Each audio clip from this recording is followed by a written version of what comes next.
Okay. Good afternoon, everyone. Welcome to the April 18th, 2023 Election Board meeting, which I'm calling to order. Would everyone please stand and join in reciting the Pledge of Allegiance? I pledge allegiance to the flag of the United States of America and to the republic for which it stands, one nation, under God, indivisible, with liberty and justice for all. Thank you.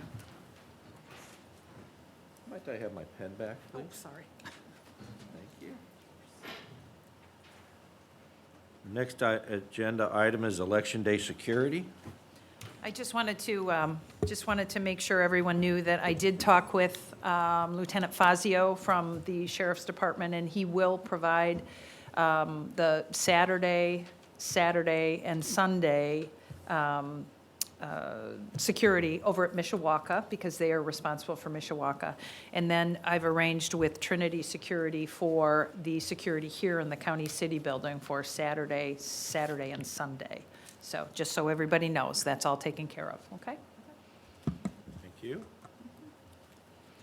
On the issue of election commissioners, we have, can I see those resolutions that you were signing? You sure can. So we've drafted the resolutions that will, for the election commissioners to be deputized on May 2nd. We're going to move to adopt the duties and administration of deputy election commissioners resolution. We'll adopt it today to go into effect May 2nd. That way, on Election Day, we just need to have our clerk's office staff follow up with the commissioners, the deputized commissioners that morning, and we don't have to do another formal resolution that day. So I would entertain a motion to adopt the duties of an administration of deputy election commissioners for the May 2nd, effective May 2nd, 2022. So moved. Second? Second? All in favor, say aye. Aye. Aye, the matter carries unanimously. Thank you. Yep. And on that same topic, have we set the number? I don't think it's in the resolution specifically. They can have, each party can have up to 10, Okay. so it's what they want. But And I think there had been a suggestion that three per party would be sufficient. yeah, that's what Trish and I had talked about. Okay. So I just want to make sure that both parties are on the same page as it relates to getting the number Right. of commissioners, so we don't have any unpaired folks out there.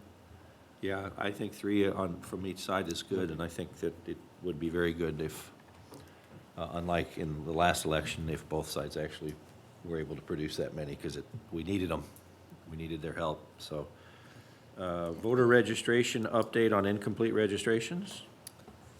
So moving from the general election, we have VRG 412s that were incomplete, and because of that, we have 68 incomplete registrations that we've made 3 phone calls, 3 correspondents telling them that they are missing their information. And this is their last 4 of their social or their driver's license, or their date of birth. And we have tried since December to get this information from them, and I have the list of every individual. But before Election Day, 10 days before, these people are going to be rejected because they are incomplete. And they have not, we have notes and everything in the comments, bad phone numbers, but we have sent correspondence on top of it. I mean, they've went above and beyond what they're actually required to do to get this information. So I have 68 registrations that I need your approval to reject.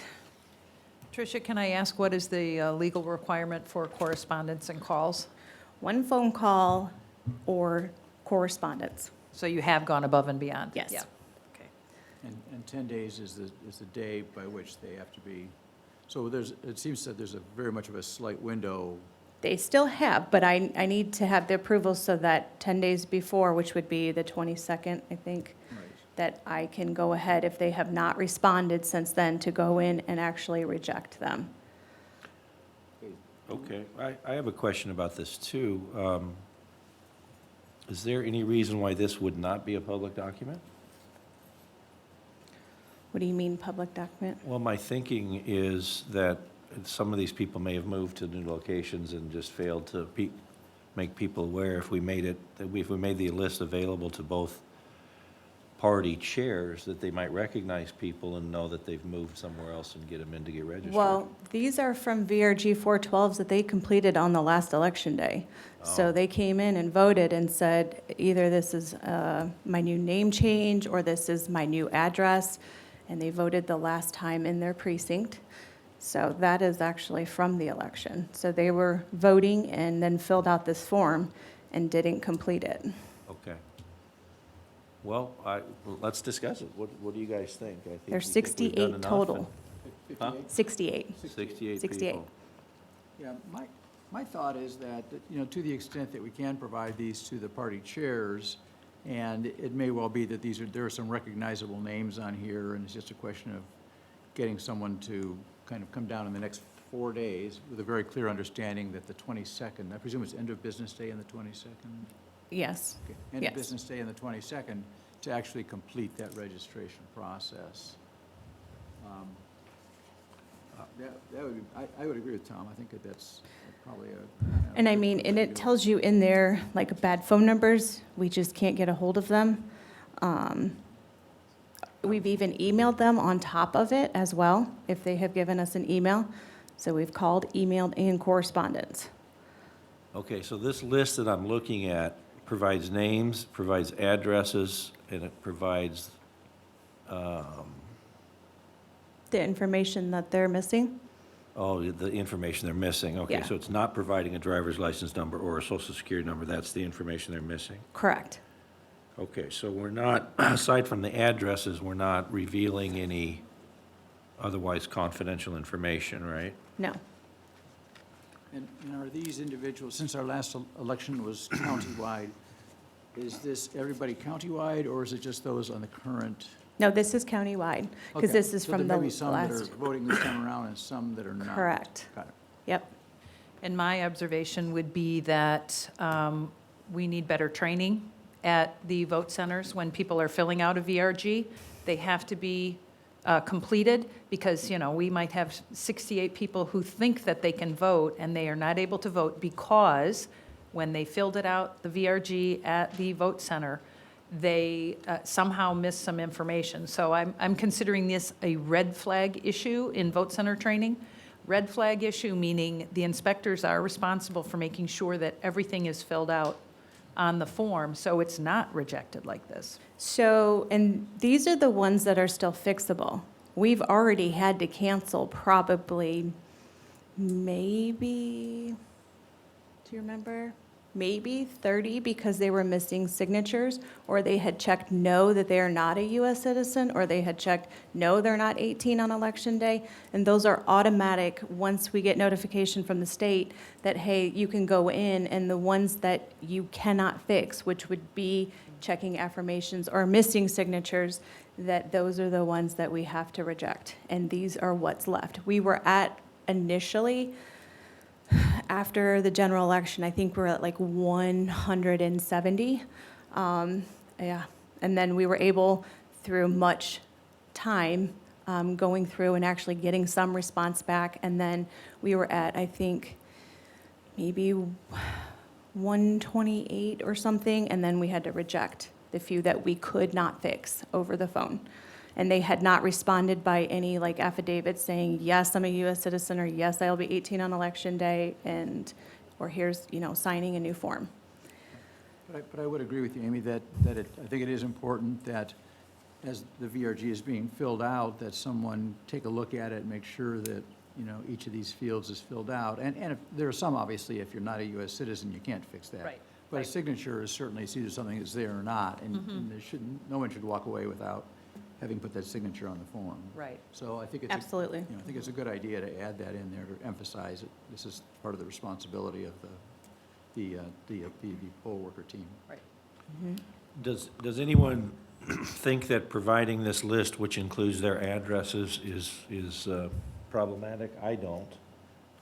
Okay. I don't think, just the addresses, I don't think it's problematic. Okay, and the fact that they're missing this information that's not, I don't think that's problematic either. So can we get clean copies Absolutely. I That can it's email them to the party to, chairs? yeah, I can email Yeah. them to the party chairs and CC the Yeah. election board on it. Susan, is that something you would want emailed to you too?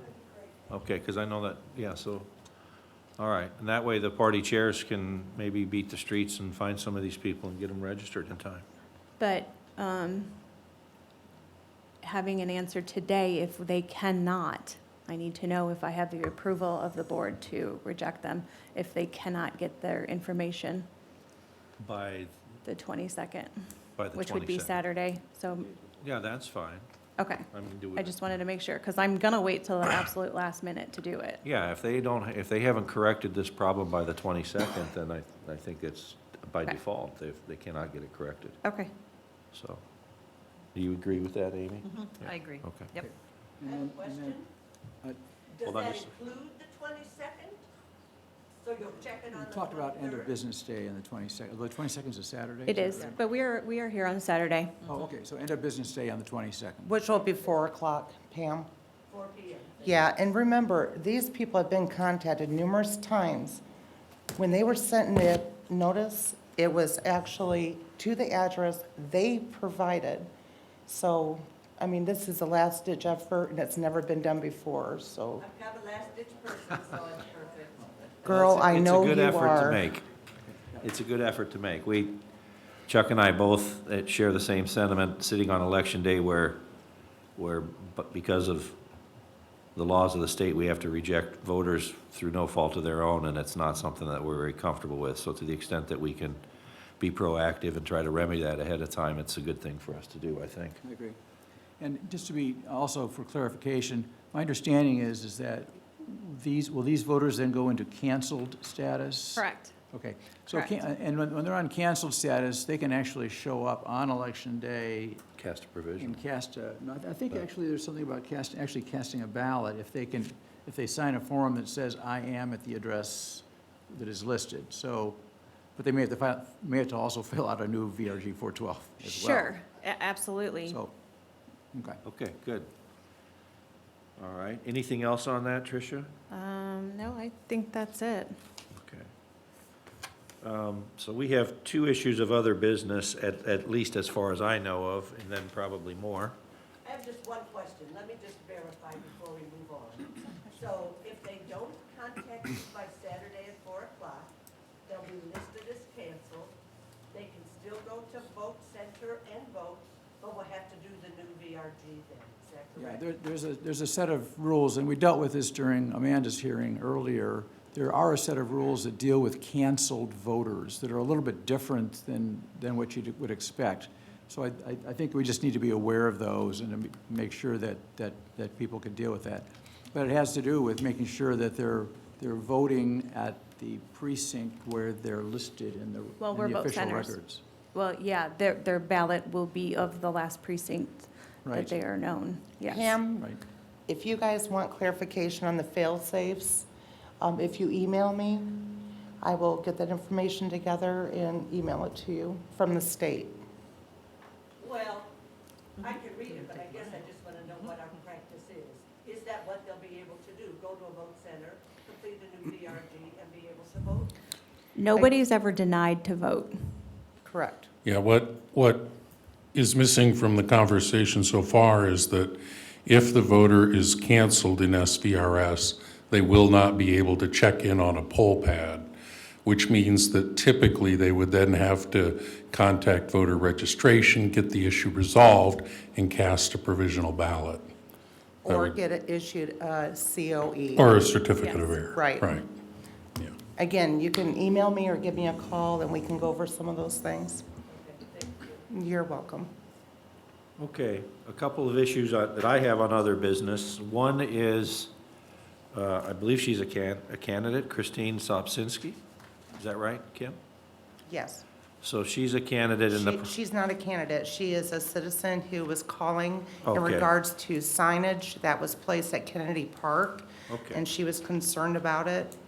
right, and so yeah. there's a, Kim is showing us the trail of communications, email communications between the two of them regarding Jordan Geiger placing yard sign in a park in South Bend. And she just wanted to bring this to our attention. It's not an issue for us to take any action on because it's an issue that the municipalities would control. Yes. You know, how to police, if you will, their parks. But she just wanted to bring this to our attention so that we knew it, so that's something that we've made public. And I think that it's been resolved properly. Yeah, and my understanding back from the time that I was city attorney, issues of yard signs, either in parks, in public rights-of-way, just all kinds of places, were typically dealt with by the municipality. And I think typically what would happen is that, especially if there were a lot of them, is the signs would be gathered up and then redelivered to the party headquarters, and just so that we're not confiscating signs, we're just saying you can't put them in inappropriate places. And it really has to do with sign ordinance issues rather than election law issues. But that's typically what would happen back then. I don't know if there's been any policy change otherwise by either of the cities, but I haven't heard anything to that effect. I reached out to them. They haven't got back to me. I did reach out to the Indiana Election Division for clarification. And having signs in a park, as long as the park's been contacted, or the city in this case, about it, would be fine, but they can't deny other candidates from doing so as That's- well. that's the problem. And that's the thing. So I let her know, and I gave her all of the pamphlet and the code and everything that is on the books, and let her know that that's not something that we deal with as the election board, that they would need to contact the city of South Bend. So I thank you. think that that's good. Okay, the next order of business, on April 14th of this year, I received an email from candidate Jordan Geiger, which says, "Hi, Tom, Karen White, Bianca Tirado, and Jody Freed appeared to be voting and subsequently campaigning in the county city building atrium by the voting stations, directly next to the stations. Is there a way I can file a complaint? Video evidence will show where they are." So we're going to, and so I responded to that, shared it with the other members of the election board, basically saying, yes, the fact that you sent this email asking for a complaint is a complaint itself. The verbatim communications will be, we're gonna start a file, and I'm gonna ask Joe to actually literally have a manila 9x12 folder that's referred to as a complaint. I don't know exactly, I'll take suggestions on how we wanna do it. Is it complaint by Jordan Geiger or complaint of these other people? I guess as so long as we just kind of keep a consistency in how we label it, and that way we can avoid the difficulties that Mr. McManus had getting information last time when we had to backtrack and go back and find the information from the prior hearing that we had. So we want to open a file in the clerk's office, and we want to set this for a hearing. I indicated to Mr. Geiger that that's what we would be doing today, assuming that we vote on it and we approve it. He's not in town, and that's also part of the communications. I've also received information from Tricia that they were aware of it that same day, and that they spoke with all three of these candidates. Just two of them. Well, spoke with two of the candidates that same day and addressed it. So I just think formally, we probably have to open a hearing and let everybody bring in what they want to bring in. And also, Amy and I were talking, and I'll reach out to Mr. Geiger by email, because this last sentence seems a little bit unclear, video evidence will show where they are. I read that to think that maybe somebody shot it on their phone, shot some evidence on their cell phone. Amy read it to be asking us to go do some investigative work and try to get some videos from that location, the County City Building. I don't think that's our responsibility. I think that it's the responsibility of the complaining party to bring the evidence in. Correct.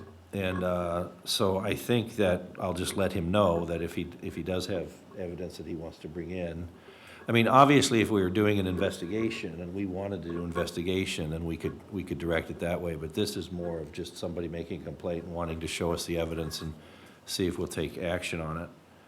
So basically, what I'm going to ask is that somebody move to have this set on next meeting's agenda for a brief hearing based on Mr. Geiger's allegations.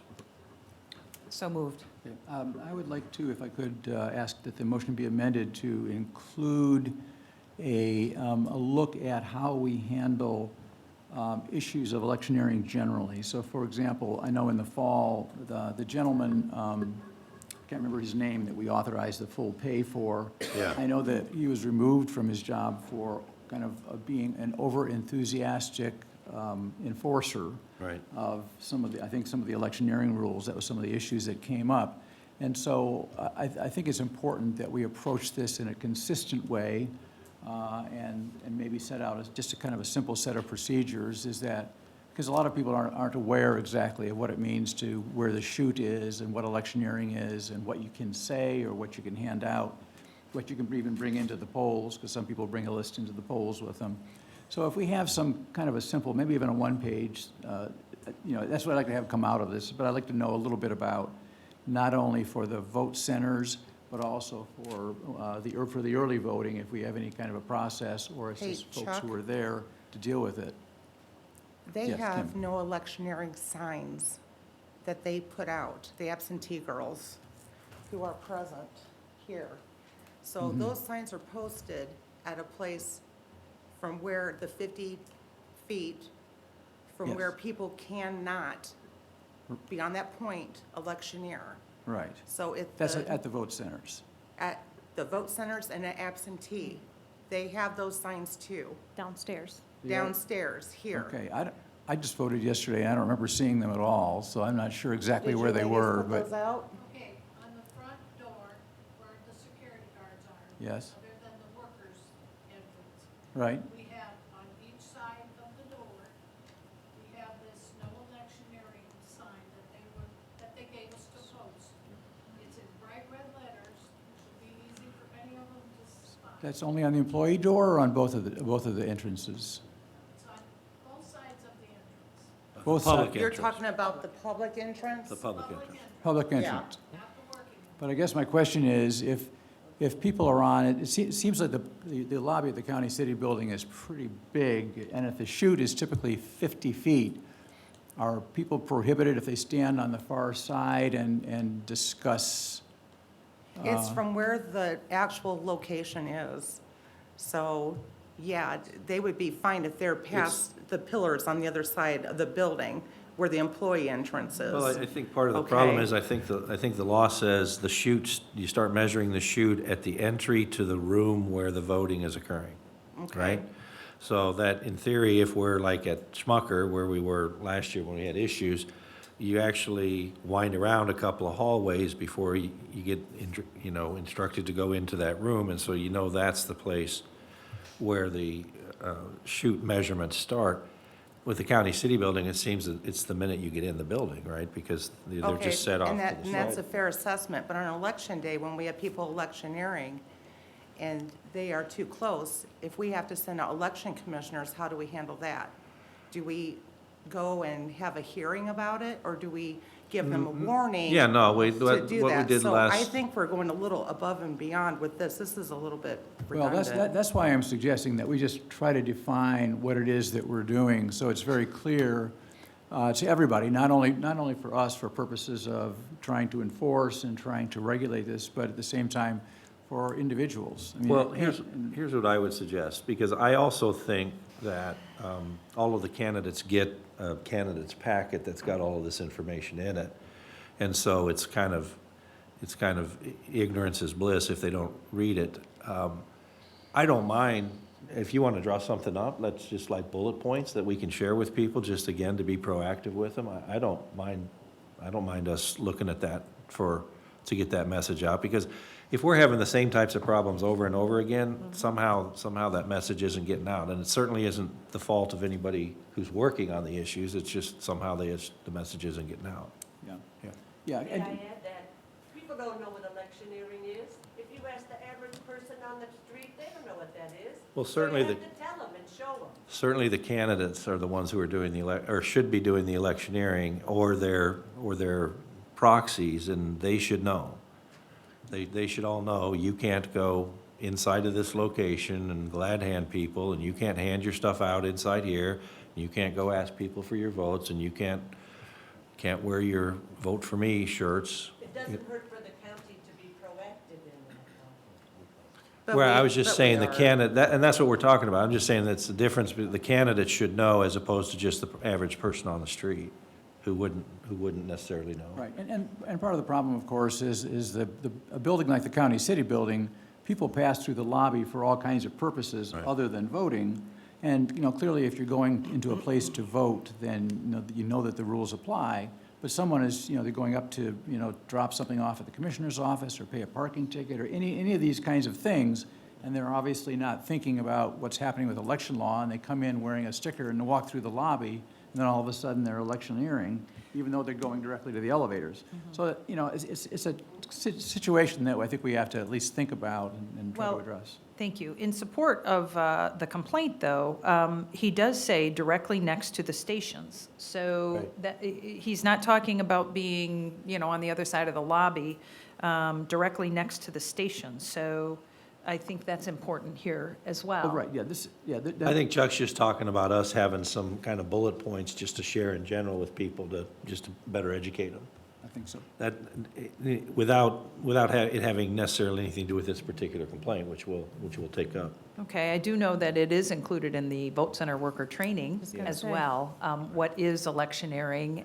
So anyone who would be a vote center worker, I view them as responsible for understanding all of the material. So when we spend time teaching the vote center workers about electioneering, it becomes their responsibility. The county also has already fulfilled their responsibility by posting signs. So I think, in my opinion, we are teaching our vote center workers about electioneering, and we are posting publicly signs about electioneering. And so that's, In the candidate Well, packets Tricia as and I well. did talk to them, and they were here to vote. So they did vote. We have to trust our absentee office to recognize if someone is within the area and they are electioneering, to dismiss them from that area and inform them. And if we can't, then we have a bigger problem than this. I don't mind, again, Chuck, if you want to draw up just sort of an outline that we can share with people. It's an issue that is coming up all the time, and so the more we can share with people and get out ahead of it, I think there's no harm in that at all, so. All right, so I'm still waiting for a second on having the Jordan Geiger complaint taken up as a hearing at our next meeting. I'll second. All in favor? aye. Aye. Aye. Okay, the matter carries unanimously. Anybody else who has other business, I do. speak now or forever hold your peace. I have other business. We had two individuals come up to us, was it yesterday? Yesterday, that were talking about travel board. They are putting out there that there's a possibility of anywhere between 320 and 680 travel board requests from now till May 1st. Well, who are these people? This would be Karen White, and I don't know the other individual's name. I recognize him, but I don't know his name. Yeah. Okay. But And it was a third-party email that they're showing us, and they're trying to gather Yeah. information for that third party for this. So we did explain, we went into, travel board and, the requirements and everything, but I just want to make sure that we're clear moving forward that if there are 320 to 680 individual requests for a travel board, that they fall into and they qualify by the actual reason they are asking for travel board, which is an injury or an illness or caring of a confined person or private residence, and/or I am a voter with disabilities and believe that my polling place is not accessible to me. Or over 65. Not for No, travel board. not for travel board. Yet, you have that volume of people coming through, it's just not logical. So we have these 3 exact reasons that they need to be requesting this. So I'm just putting it out there that there's a possibility that this could come through. We will have to look up every individual, and they may or may not be registered. I don't know if it's a nursing home, I don't know, but we've explained to them that if that is the case, that our travel board will be in connection with that nursing home, and that it will be set up that they need to bring those individuals to a central location so that those individuals can vote. It needs to be set up. And Trish, what's the number of the form? I presume it's available online? It is, and it says State Form 55379, R5/322, so it's been updated March of '22.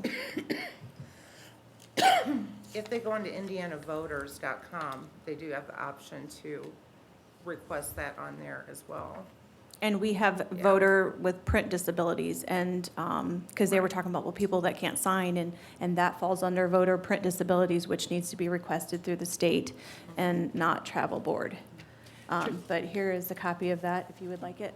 And they've had all month. Tricia, can you, for a point of reference, give us the average number of travel board voters that we kind of generally have? I've seen anywhere from maybe 5, On up. On It depends up. on the election. Right. yeah. And it depends on, Is it this high, though? No, not in a Not- municipal. Not for municipal. She was explaining that she had never knew that there was a travel board. And so we're, Well, of course. it's a little mind-boggling to me that the number's that high, particularly if they're saying that their vote center's not accessible when we. And then that's when we what I have want central to voting now. put on the record, that they have to fall under those 3 choices to be able to have a travel board. We have 2 individuals that are doing travel board right now. And I think they've been to one place. They went yesterday to one private residence. They only voted 8 people yesterday, and we have 2 more that have requested travel board. A lot of the facilities where people are registered are not within this election process, so those numbers are down for this election, of course. During a presidential election, They're all- we may have 50 just at one facility. And Right. at the last presidential election, we were sending out 2 and 3 teams at the same time to try and get everybody voted because the numbers are just too many for one team to handle. Okay. And just a follow-up question. Tricia, is the statement on the form adequate for purposes of that? If someone checks one of these boxes, or do we require like a doctor's note or something of that nature? We don't require a doctor's note. We use whatever the person says. It's an affirmation, I know Yes. that, so. Thank you. You're welcome. Well, we might have to hire a private investigator if our numbers get too high. Other business? I did want to talk just very briefly about vote center worker training. I apologize. Dave, I think I received yours. This is, so that was very good. I really appreciated that. Thank you very much. Nick, I was wondering about yours. I know are you working on it? Updating it? Great, very good. Because we do plan on having a rehearsal, like a dress rehearsal, for just making sure that the technology is working and that, that we're going to be doing a good job once we start having live people here. So I just wanted to make sure that we're all on that same page of, yes, we need to get that done relatively quickly. My other piece of business was just to talk about the poll worker training assessment, or vote center worker training assessment that we'd like to do. I have a copy of last year's, and I'm interested in maybe rephrasing some of the questions and revisiting this as an assessment document. So I just wanted to say that for the record. Okay? Sounds great, thank you. Just I keep have us a- in the loop on the changes. I have a question on the training. I have a vote center tech or two that don't like to use Zoom and want to come in person. So in the past, I've just told them to call voter registration because that's who was keeping tally of how many were in each session, and just explain they were a vote center tech and didn't. The number that they call, is that the same as it was? No. Okay. We have a phone tree now. So they have to call the clerk's office number? No, it's one main number. Right. And then you. Right, the 9635. Correct. And then, is there a fast way that I can tell them through the tree to get to the right person? I can give the supervisor, which is 7072. 7072? Correct. Okay. I've got a couple of them, and, Sure. you know, they like to come in person for whatever reason. Sure. Apparently, they're old like I am, but anyway, so I just want to make sure I give them the right information and that you're aware and that there's a seat for them, so, Sure, absolutely. yeah. No idea how many it'll be, but last time I think it was 3, Yeah. so, and one of them is on the list this time, and he's already said, I want to come in person again, and Yeah. I said, fine. Okay. I have one other matter of other business. I've been provided the list of the delinquent CFA4 campaign finance forms that were supposed to be turned in by noon on the 14th of April. Sonia Perez's was received at 12:40 PM. Drew Duncan's was received at 1:23 PM. Brian Vandal's was received at 2:25 PM. And Heidi Sunja Bell has not turned hers in yet. So for those of you who have contact information for Ms. Sunja Bell, please reach out to her and let her know that that's past due. And I don't, unless one of the other two of you feels a compulsion to take any action for the folks who turned theirs in a little bit late, I just needed to make a record of it. I'm not leaning towards any kind of a sanction or anything. I don't think we need to do anything at this point. Yeah, okay, so, is there any other business? No. Okay, we'll open the floor for public comments then. Good afternoon. Mike McManus, 51940 Lilac Road, South Bend. I'm assuming, I've never been formally introduced, but I'm assuming that's Mr. Alex Jones there? This is Mr. Alex Jones. Andrew Jones, I'm so sorry. I'm sorry. Andrew Jones, all right. I really apologize. You, That's all right, go ahead. I'm sorry, it was absolutely unintentional. I have a question for the Board of Elections. Is there do you have an ethical opinion as to whether or not there is a conflict of interest with Mr. Jones being the attorney for the County Board of Elections? And I ask that question because I can foresee a situation where there could be a potential conflict of interest, and if there is not one already.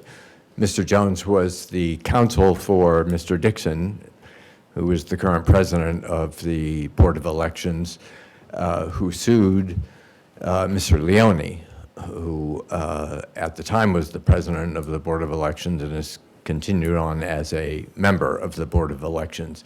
We've already had a situation where it was necessary for the board to vote on a circumstance.